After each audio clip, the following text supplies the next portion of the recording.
Magandang araw mga kanukis, no? So update ko lang ngayon yung pagpapaligo natin ng mga manok.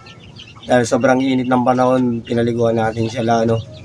Mga nakataligo dyan na dalawang stag, tsaka isang ito, tsaka yung isa kong round head, pinaliguan natin, tsaka yung dalawa kong sisiw na performance na.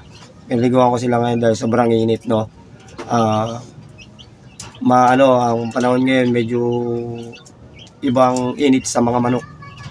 Baka may stroke dahil tirik na tirik yung init. Bali pinaliguan ko sila, yan. Makikita nyo sa screen, no? Ginamitan ko sila ng shampoo para yung mga anip nila is matanggal. Tsaka yung balahibo nila is gumanda rin, lumambot. Ang maganda kasi yung sinashampoo rin yung yung balahibo nila para yung balahibo maging smooth tapos medyo matigas, hindi siya yung madaling malagas. Kasi pag niliguan mo lang ng tubig, kadalasan yung mga balahibo ng manok, katulad yung mga ganyan, nababali, lumalambot. Pag na-shampoo siya, tumitibay din, nagkakaroon din ng tibay yung balahibo nila. Hindi basta-basta malalagas. Kahit i-spar mo siya, at least yung kanyang balahibo hindi mababawasan. Bali yun ang effect ng shampoo sa mga manok.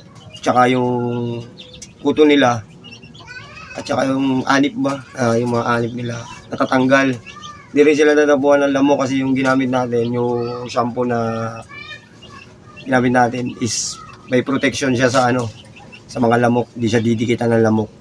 Tsaka isa pa mabango siya. Mabango. Siguro itatagal ng amoy na ito sa loob ng 3 days. Mga ganun. Amoy ng shampoo na ginamit natin. Bali yung ginamit ko kasi wash out Kasi doon ako madalas sanay sa shampoo na yun. Pag pinapahid ko siya, hindi nagkakaproblema yung manok. Depende kasi marami naman shampoo na ginagamit. Pero yun lang kasi ginagamit ko. Matagal na hindi nagkakaroon ng problema yung balahibo niya pag ginagamit ko sa pamaganda. Bagay pag ang area ko mo kasi is yung kagaya ko dry, talagang mas magandang i-shampoo yung manok kasi pag hindi madamo yung lugar, ang manok sa lupa na nakatali, dry siya, hindi siya makintab. Even dun sa mga may farm, kasi sa may farm, pag may damo yung lugar nila, makikita mo talaga kahit hindi mo paliguan yung manok nila doon, makintab kasi na-absorb yung klima yung yung lugar.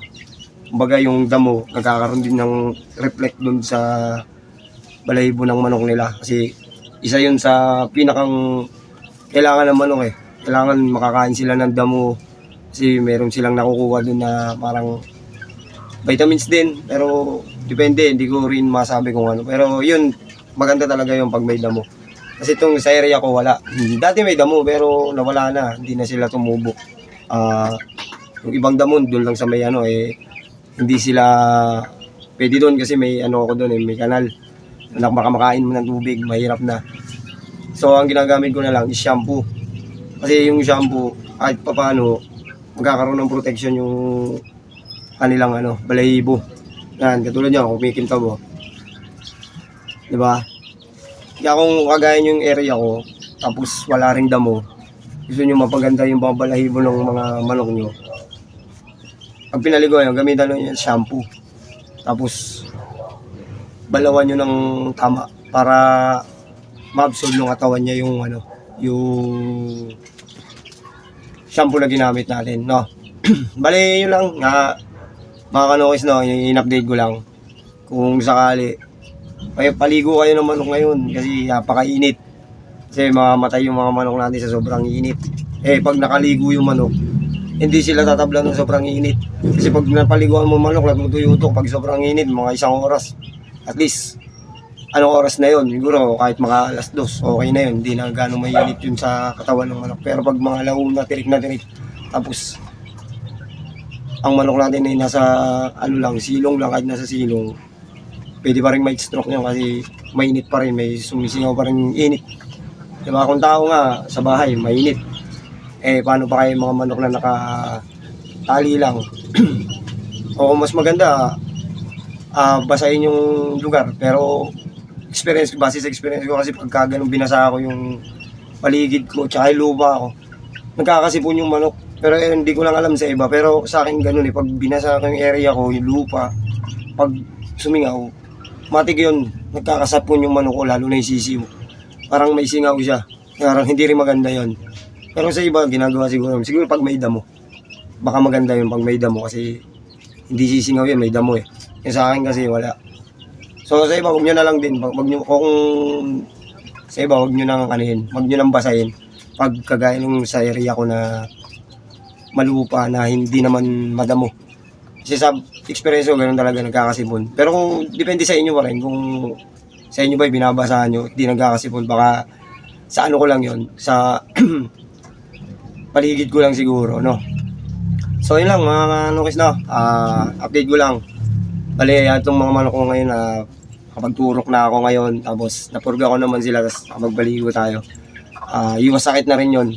Kasi baka magkaroon nga ng peste, pero simula ngayon naman wala namang peste. At least may protection na yung mga manok ko.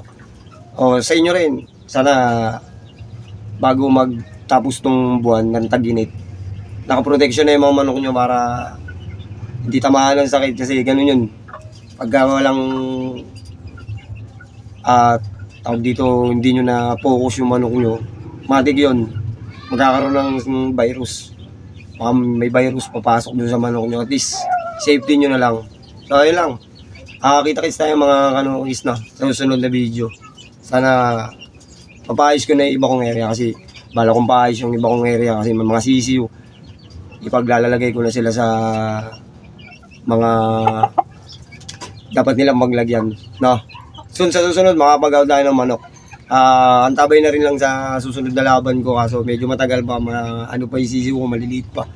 Pero antabay na lang, sana sa susunod na laban ko makalusot na yung manok para naman mapakita ko sa inyo yung improvement ng breeding ko para kung sakali pag nag-out ako, hindi rin iba o hindi rin naiiba sa mga nagbi-breed ng mga manok. No, so yun lang, kita-kits tayo mga kanokis.